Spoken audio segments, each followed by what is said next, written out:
Hello everyone. In this lecture I'm gonna illustrate about the Kali Linux file system hierarchy. I don't want to spend much time here. I know everyone is waiting to start the comments and attacks and preparing the environment for doing cool stuff. But it's very important to understand the file system hierarchy, because while doing our attacks and installing our third-party applications, we will need to know and understand the file hierarchy system.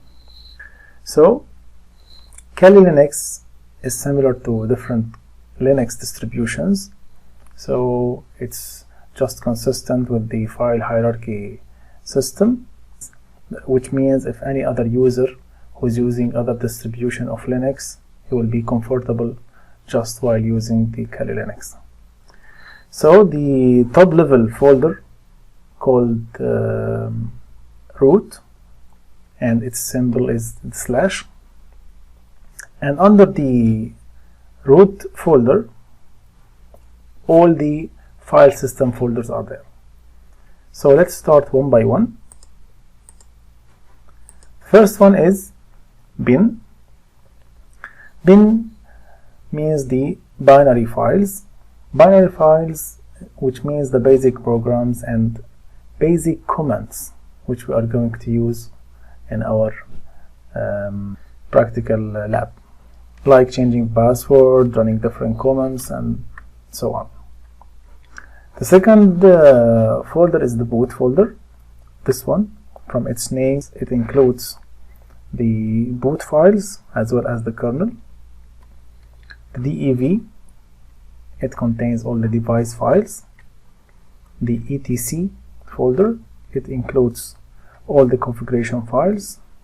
Home includes all the user's personal files except the root, which I'm going to explain in the next slide.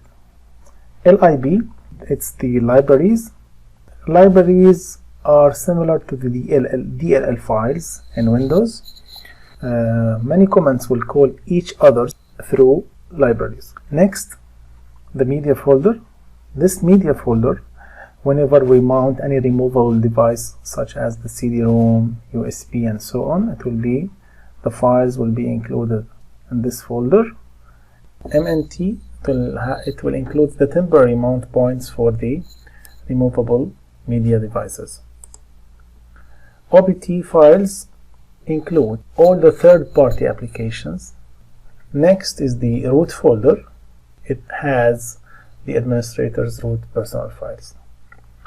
Run, it has the volatile runtime data, and normally those files will not persist across the reboots. The official Kali Linux, they are telling this is not yet included in the file hierarchy system.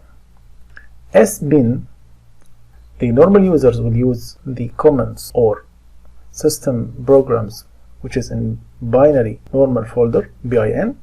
SBin will be used by the root administrator user.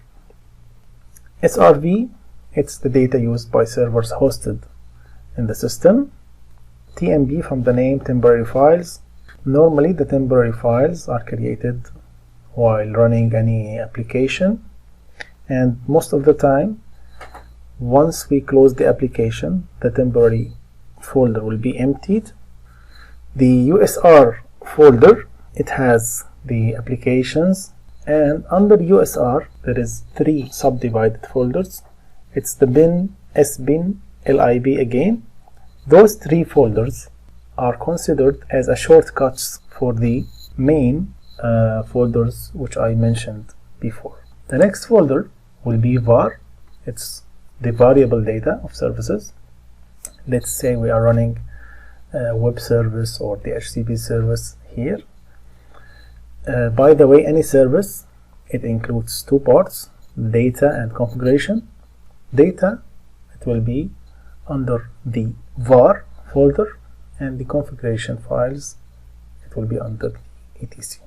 In the next lecture, I'm gonna show you how to start the Kali Linux, and we'll start playing with the command line.